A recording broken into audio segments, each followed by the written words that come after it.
Module 5, the 17th Century. The religious and political crises that began during the reign of Henry VIII eventually led to an attempt to resolve them through conflict.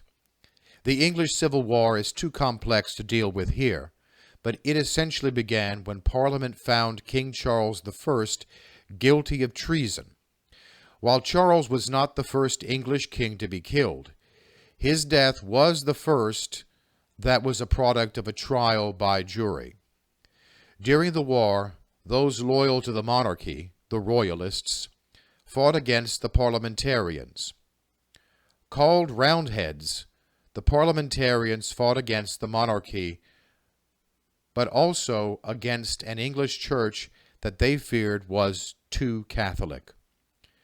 After their victory, their leader, Oliver Cromwell, ruled England as Lord Protector until his death. 2 years later, the monarchy was restored when Charles II became king.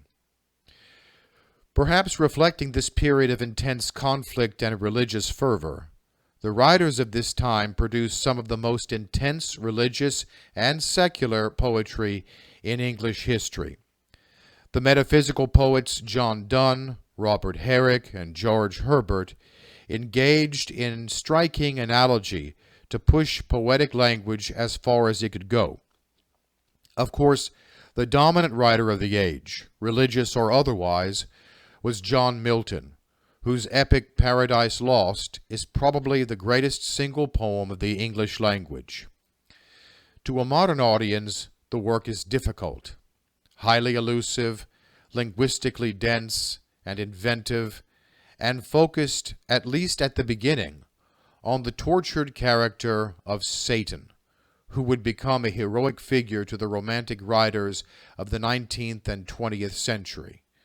Paradise Lost lacks the lightness and ease of medieval works like the Second Shepherd's Play and the Canterbury Tales, reflecting the anxiety of a culture that no longer had a unifying worldview.